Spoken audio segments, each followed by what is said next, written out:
Bonjour, merci d'avoir décidé de consacrer un peu de temps à la sociologie. Alors à la sociologie de l'adolescence, mais que nous allons voir sous un angle très précis, qui est celui de ce que peut apporter la sociologie à une analyse de l'adolescence. La vidéo va revenir de manière brève, je l'espère, sur les notions que j'aimerais que vous reteniez du cours que nous avons eu ensemble, plus particulièrement sur la posture du sociologue. C'est en effet ce que vous aurez à faire dans vos différents projets cette année, poser un regard sociologique sur des choses, des événements, des comportements, tout ce qu'on appelle en sociologie un fait social. L'objectif du sociologue, c'est de comprendre des faits sociaux, de les comprendre en mettant différentes lunettes, c'est-à-dire en regardant la réalité sous différents angles. Le premier, c'est d'analyser des dynamiques de groupe. Je vais essayer de prendre des exemples que vous pourrez mettre en pratique dans votre observation des adolescents. La première chose que l'on peut regarder, c'est des groupes.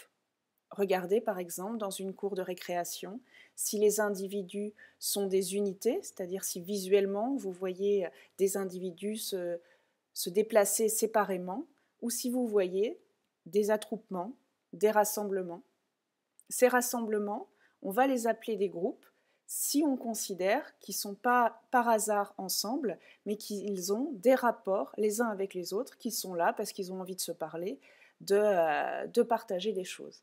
Et une des choses qu'on pourra regarder concernant ces adolescents, dans la dynamique de ces groupes, c'est de savoir si on a plutôt des groupes de filles, des groupes de garçons, des groupes mixtes, et se demander à quoi ça tient. Est-ce que selon les âges, par exemple, on a plus des groupes de filles, des groupes de garçons ou des groupes mixtes? Regardez des groupes.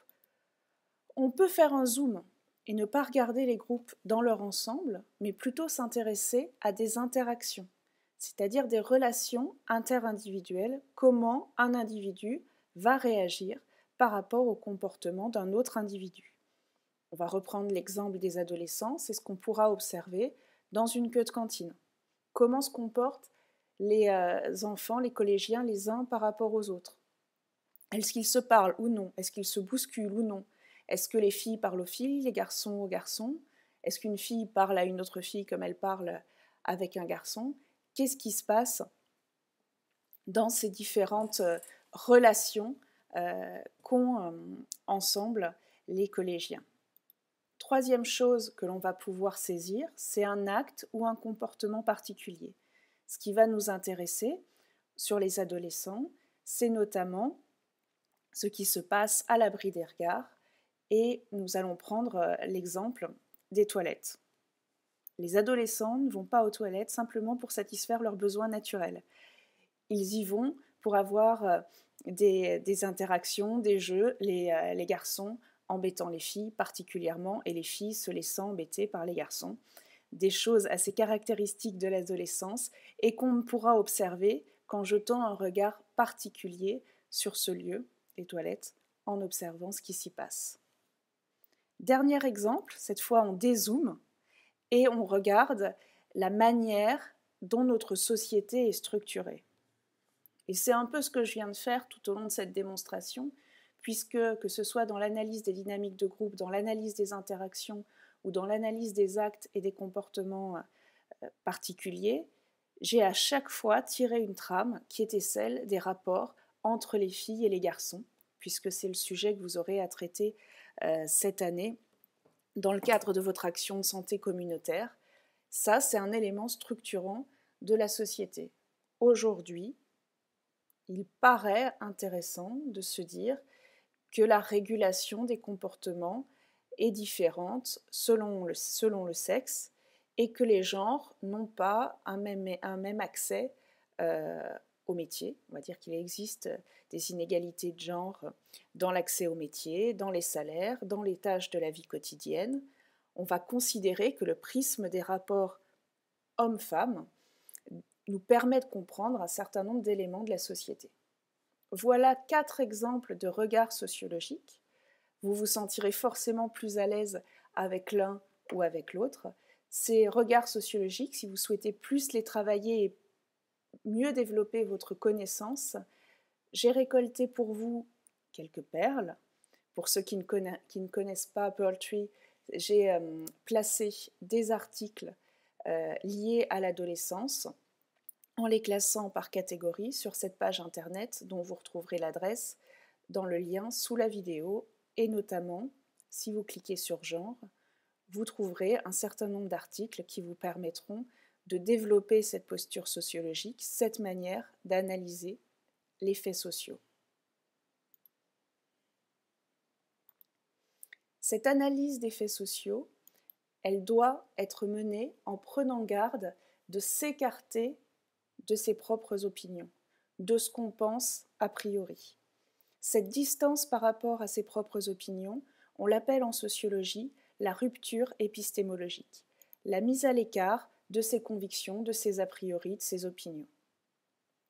Si je prends mon propre exemple, mon opinion est qu'il m'a paru toujours bizarre à l'oreille qu'on se mette à parler de rapport femme-homme plutôt que de rapport homme-femme, comme si le fait d'inverser le vocabulaire créait plus d'égalité dans les faits. Est-ce que c'est vrai? Est-ce que c'est faux? Quels effets cela produit? J'en sais rien. Je viens de vous donner une conviction, un a priori, et j'aurai à m'en départir, à l'oublier, à le mettre de côté, si je veux m'intéresser au rapport de genre. Pour mieux éprouver ce qu'est cette rupture épistémologique, on a fait un exercice concret en cours sur lequel je voudrais revenir, juste pour vous montrer ses principaux résultats et conclure en illustrant ce qu'est la rupture épistémologique et comment vous allez pouvoir la pratiquer, non seulement dans le cadre de ce cours, mais plus largement dans les travaux de mémoire que vous aurez à faire. À partir d'un photocollage, je vous ai demandé d'illustrer ce qui était pour vous l'adolescence, d'abord à partir de l'image personnelle que vous aviez de l'adolescence, et ce qui ressort de ce que vous avez pu dire de vos différents montages, c'est que pour vous, l'adolescence, c'est avant tout le groupe, les interactions, un passage entre l'enfance et l'âge adulte, une manière dont on se situe par rapport au monde, une solitude qu'on peut ressentir, des oppositions, des humeurs plus ou moins optimistes ou pessimistes, ces humeurs que les adolescents partagent au sein des réseaux sociaux dont vous avez mentionné l'usage, donc aussi une importance des nouvelles technologies attachées à l'adolescence. Cette image qui vous est personnelle, le deuxième exercice, était de la mettre en lien avec ce qui pour vous ressortait d'une analyse médiatique de l'adolescence. Et ce qui ressort de la manière dont vous avez présenté vos photomontages sur cette image médiatique, c'est des traits communs. On voit que le groupe, les interactions, le passage, la solitude reviennent, mais c'est aussi une autre approche des adolescents que vous avez vue à travers la société, mettant plus l'accent sur la rébellion, le conflit, les risques, une stigmatisation que vous avez sentie des médias face aux adolescents, et toujours une importance des réseaux sociaux et des nouvelles technologies. Ces deux images sont de l'ordre de la spontanéité. Ce qu'on éprouve quand tout à brûle-pourpoint, on se demande c'est quoi pour moi l'adolescence. Vous avez ensuite continué ce photomontage en passant de l'image à la définition, une définition personnelle qui vous a permis de mieux déterminer des traits caractéristiques de ce qu'était pour vous l'adolescence, et c'est là que commence la mise à distance. Dans cette mise à distance, vous êtes revenu sur le groupe, puis vous avez intégré un certain nombre de traits que vous aviez cités auparavant dans l'identité, une identité qui est parfois difficile à construire du fait de cette période qui est avant tout un passage de l'enfance à l'âge adulte, qui pose question, qui peut susciter des incompréhensions, des difficultés éprouvées par les adolescents, notamment sur les rapports de genre, plus globalement sur le regard que les adolescents sentent peser sur eux, sur les questions qu'ils se posent et sur les risques qu'ils peuvent prendre pour éprouver cette période de l'adolescence.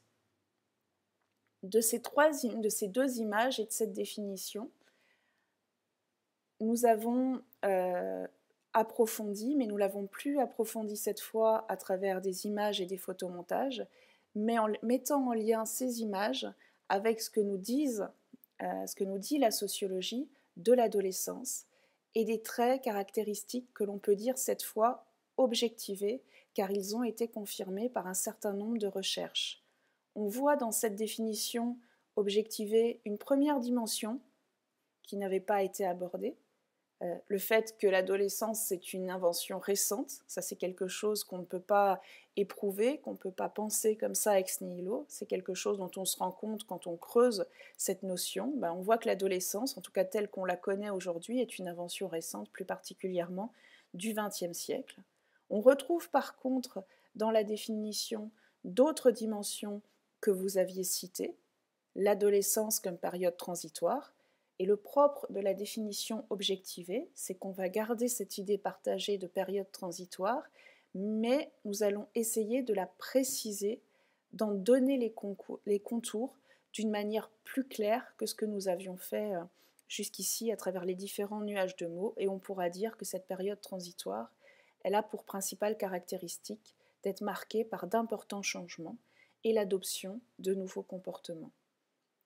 Si vous voulez aller plus loin sur ce que sont ces nouveaux comportements, et notamment sur le fait que les filles et les garçons à l'adolescence ne vont pas adopter les mêmes comportements, on le voit pour les pratiques culturelles, pour le sport, pour le choix des métiers et de l'orientation notamment. Je vous renvoie au lien que je vous ai indiqué précédemment, vous trouverez des articles qui traitent de ces notions. Tout cela pour dire quoi ? Pour dire que objectiver, ça s'apprend. Mettre à distance est essentiel. Faire sa rupture épistémologique est très important. Ce que je viens de vous montrer, c'est une manière de le faire et que vous pourrez reproduire sur n'importe quel sujet. Partir de l'image, on ne peut pas mettre à côté ces a priori sans d'abord les avoir éprouvés, partir de l'image qu'on a ou de celle que nous renvoie la société, puis commencer à définir soi-même, puis aller chercher dans des textes, dans des écrits, ce qui peut nous permettre d'apporter des données, d'apporter des éléments de preuve sur ces caractéristiques que l'on a précisées. Cette déconstruction que l'on a fait fonctionne comme un entonnoir. Un entonnoir que vous retrouverez dans votre mémoire et dans la préparation de votre projet. Dans le projet communautaire, vous êtes parti d'une commande qui est celle d'un établissement scolaire, vous demandant d'observer les rapports garçon-fille. Dans un mémoire, ce sera votre situation de départ, le cas professionnel qui suscite pour vous l'envie d'un travail exploratoire de mémoire professionnelle. C'est le moment le plus large. C'est là où toutes les idées sont possibles et la déconstruction, la mise à distance, la définition va vous permettre de resserrer et de resserrer dans une problématique qui vous permettra ensuite de réélargir dans l'analyse la connaissance de votre sujet. Mais la première étape qui nous attend, et ce sera celle qu'on aura tout au long de ce semestre, c'est vraiment fabriquer cet entonnoir, que ce soit dans le travail de diagnostic communautaire ou de préparation du mémoire.